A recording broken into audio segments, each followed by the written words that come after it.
Hello everyone. Today we will learn some basic concepts about jurisprudence through some basic MCQs. So without wasting any time, let's start with it.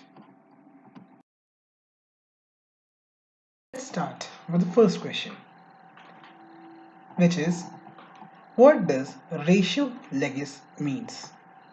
The options are A, the passing observation of the statute, option B, applicability of the statute, option C, the true intention of the statute, or option D, operation of the statute. The correct answer to this question is option C, that is, ratio legis means the true intention of the statute. Moving on to the next question. Who is the founder of the Analytical School?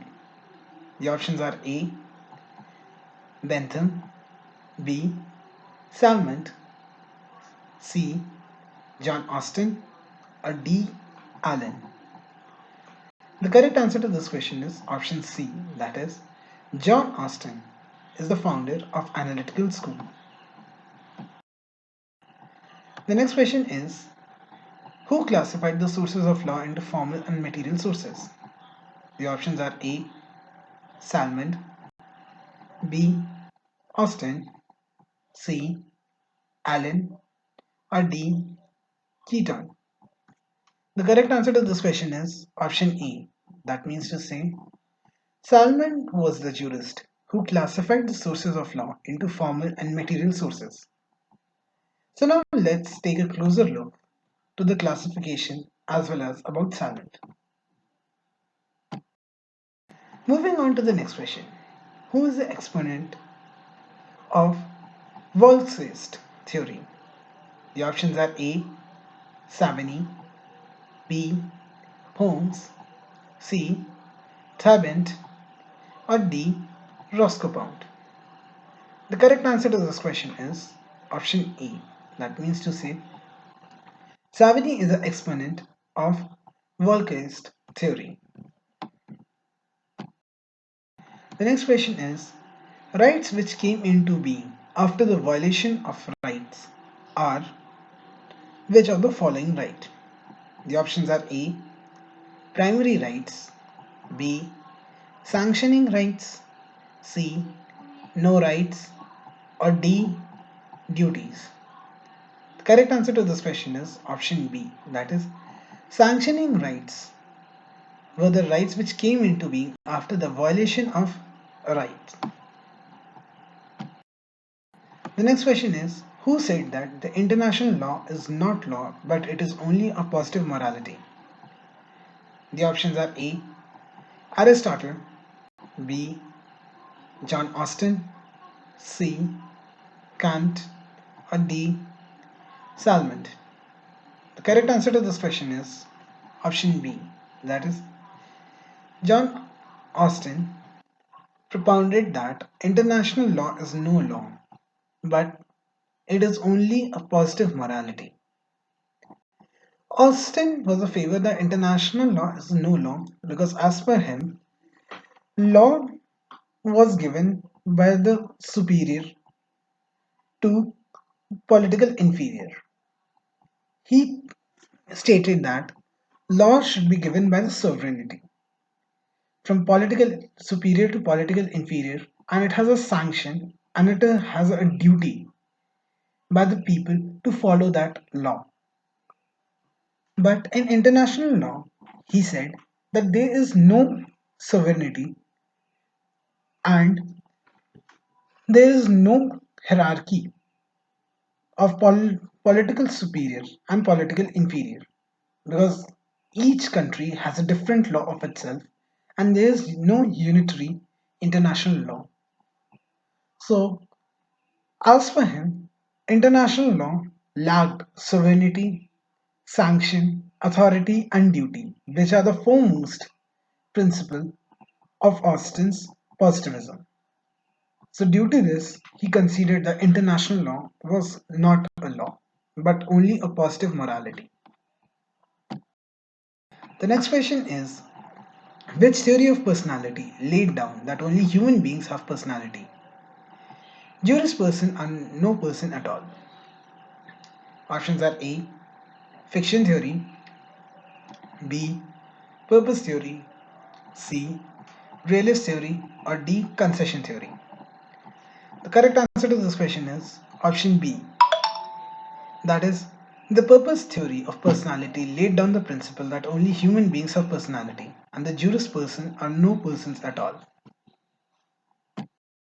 The next question is, in precedence, rules and principles are laid down by, by which method? The options are A. Predictive method, B. Constructive method, C. Deductive method, or D. Inductive method. The correct answer to this question is option D. That is, in precedence, rules and principles are laid down by inductive method. The next question is, who defined state as an association of human beings generally occupying a territory for attainment of the internal order and external security? The options are A. Holland, B. Salmond, C. Rousseau, or D. Gettel.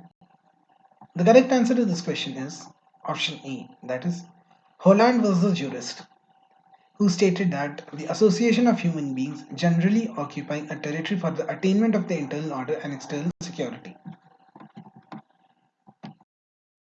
The next question is, Doggett propounded the concept of what? The options are A. Utilitarianism, B. Social solidarity, C. Wallsbased, or D. Social engineering. The correct answer to this question is option B. That is, Doggett propounded the concept of social solidarity. So now let's understand the concept of social solidarity in some details. Let's now understand what is social solidarity. Social solidarity basically is a feeling of oneness. This term represents strength, cohesiveness, collective consciousness, and viability of the society. As known before, it was propounded by Leon Doggett. He explained that the interdependence of man on his other fellow men is known as social solidarity. No one can survive without the depending on other men. He also stated that the basic objective of the law is to promote social solidarity between the individual. Doggett considered that law is a bad law that does not promote social solidarity between men and between each other or any person in a society. The best example of social solidarity is India. In our country, we are dependent towards the government for framing of the policies and taking feedback from it. We are dependent on each other. For example, a child is dependent on the parent for the well-being, education, and for basically attaining a basic living. A person, a normal adult, is dependent on various people in the society for its betterment and for maintaining a social and quite a living in this society. The next question is, who defined ownership as a plenary control over an object? The options are A. Salmond, B. Savigny, C. Earring, or D. Holland. The correct answer to this question is option D. That is, Holland was a jurist who defined ownership as plenary control over an object. The next question is, who wrote the book named Law of the Constitution? The options are A. A.V. Dicey, B. Gray, C. Maitland, or D. Salmond. The correct answer to this question is option A. That is, A.V. Dicey was a jurist who wrote the book Law of the Constitution. Next question is, what is the jural opposite of immunity? The options are A. Liability, B. Privilege, C. No right, or D. Disability. The correct answer to this question is option E, that is, liability is the jural opposite of immunity. Now let's understand the concept of jural opposite and jural correlatives. In front of us, there is a picture that depicts the jural opposite and jural correlatives. For talking about jural opposites, the jural opposite of right is no right, and the opposite of duty is liberty. That means to say, if one person has a right, then another person doesn't have the right to obstruct him. And if one person has a duty, then other person doesn't have the liberty to question that duty. The jural opposite of power is disability, and the opposite of liability is immunity. In the same manner, the jural correlatives of right is duty and liberty is no right. This means that a person's right becomes the duty of the other to, to see that the right of one is being fulfilled. In the same manner, liberty of one person becomes no right of the other, that the other person doesn't have the right to question or obstruct that liberty. In the same manner, power is a correlative of liability, and immunity is the correlative of disability. This means that if a person has a power to do something, then there is a liability on himself and the other person to see that the power is being fulfilled in a right direction. And if one person has an immunity to do, then the other person has a disability not to obstruct or question that immunity.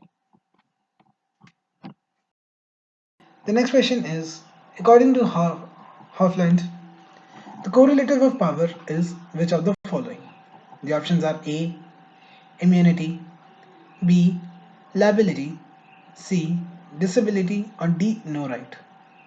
The correct answer to this question is option B, that is, liability is a correlative of power as per Hoffeld.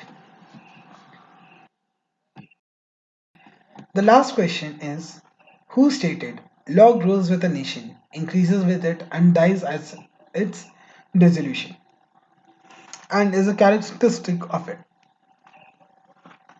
The options are A. Holmes, B.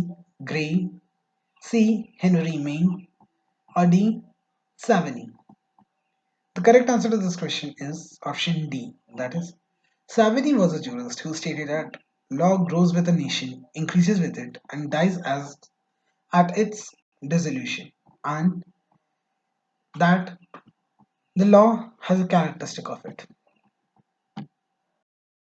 Thank you for hearing the session and the presentation with such a concentration, and I hope that you learned something from this presentation. Thank you.